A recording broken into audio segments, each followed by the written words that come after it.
Ito yung isa sa mga kahoy na maganda ang bulaklak pag mag-spring. So spring na tayo. So tingnan mo to, puti siya, iba't ibang kulay. Ganda niya tingnan. Daming ditong pag iba't ibang kulay pag mag-spring. So malapit spring na tayo kasi nag-change DST na tayo, or daylight saving time, last Sunday. So officially springtime na, pero malamig pa rin. Maririnig mong daming ibon dito. Isa ito sa mga magandang kahoy na during winter time maglabasan yung mga dahon nila or bulaklak. Yan o, ang ganda niya. So isa ito, at saka magkuha pa tayo ng ibang video para makita nyo yung ibang kulay ng bulaklak na dahon during springtime. Iba naman yung kulay niya pag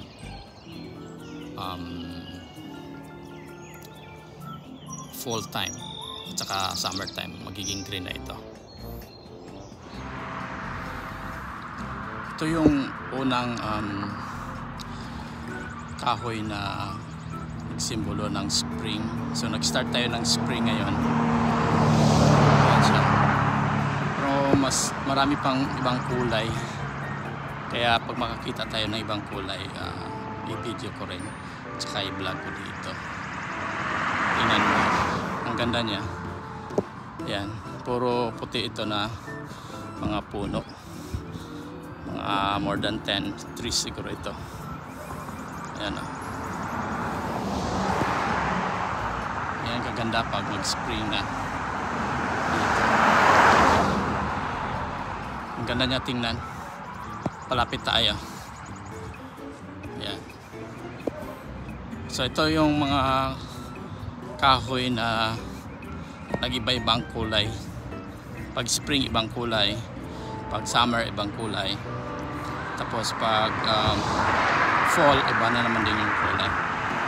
Tingnan mo, ganda niya. Saka dito naman sa kabila, tingnan natin. More than 10 yata to na puno. Ayan. So ang ganda niya. So spring na tayo ngayon, kaya nag-iba na yung kulay niya. Ito sa malapitan talaga. Ayan. So makikita mo na ang ganda niya pag mag-spring. So ito ang kulay pag spring. Iba din yung kulay niya sa pag fall. Tapos sa winter wala na siyang dahon, o wala siyang yung bulaklak. Ayan. Ito naman yung ibang klaseng kahoy. Pink naman yung bulaklak niya. Ito makikita lang ito during springtime. So springtime tayo ngayon, kaya may iba-ibang kulay na flowers or bulaklak na lumalabas during springtime. Mayroon akong ibang video, iba naman yung puti, ito naman pink. Makikita mo, saka may mga bubuyog pa, mayroon pang mga bees dito. Kaya ito during springtime lang, at ganda niya makikita dito.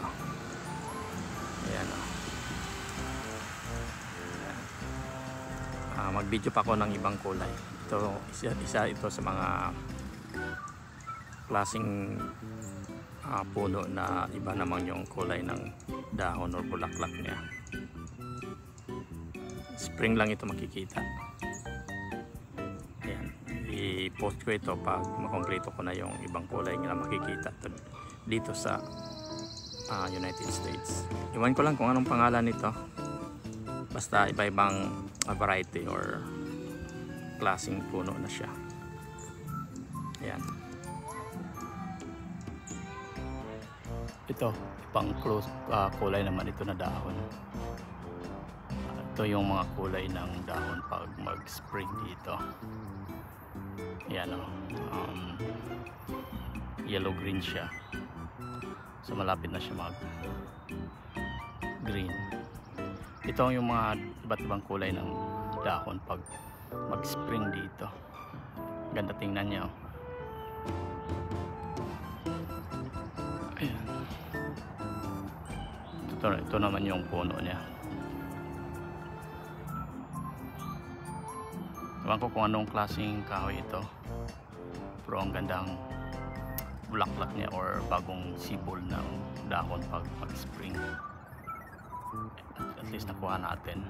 Off ako ngayon kaya nakuha natin ang full video.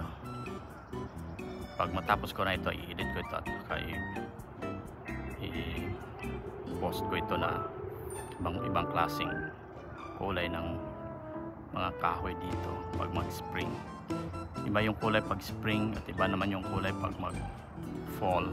Tsaka sa winter walang dahon ito. Ayan, oh. Ang ganda siya tingnan.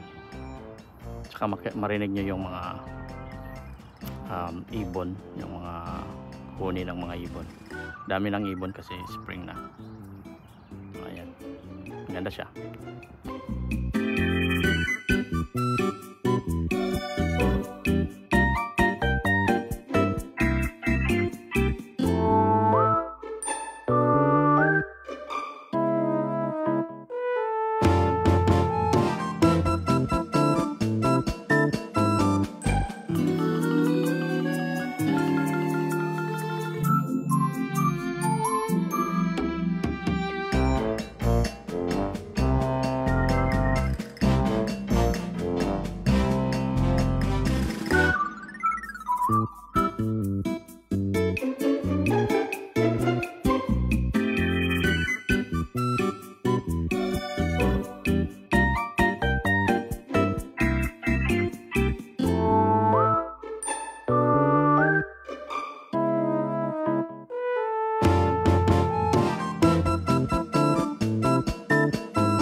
Ito iba yung kulay nito, ang dark pink siya. Ito yung mga kulay ng puno dito pag mag-spring, iba-ibang kulay. Tsaka pag mag-fall naman, iba-iba din ang kulay. So ito yung mga kulay pag mag-spring dito. Ang hangin. Iwan ko lang kung anong pangalan ng puno na ito, pero yan, ganda siya tingnan. Yan. Daming magagandang kulay na mga puno, dahon or bulaklak pag spring. So malapit na tayo nagbulaklak yung mga puno ng kahoy.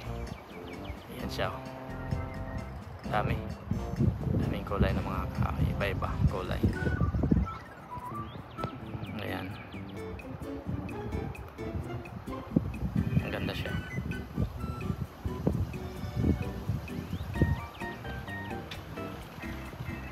Lakas lang ng hangin. Ayan.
So ganito to kaganda ng mga bulaklak dito.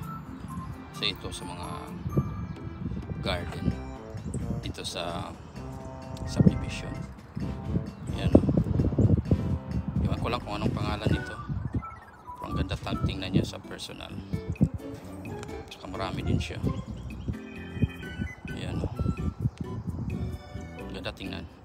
Ganito pag mag-spring, tumutubo yung mga bulaklak, yung mga dahon ng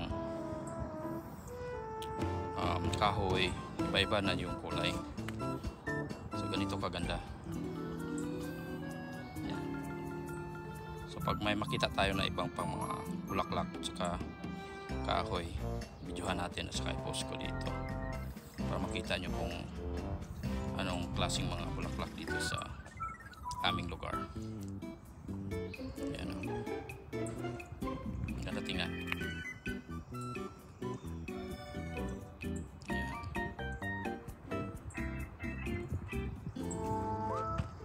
Ayan siya. Diba ganda? Violet at saka yellow combination. Saka may mga landscaper din dito na maganda din mag landscape. Professional talaga. Bayad ka lang, kaso mahal. Yan. Tsaka yung straw, pine straw yung inalagay nila para hindi na tubo yung mga damo.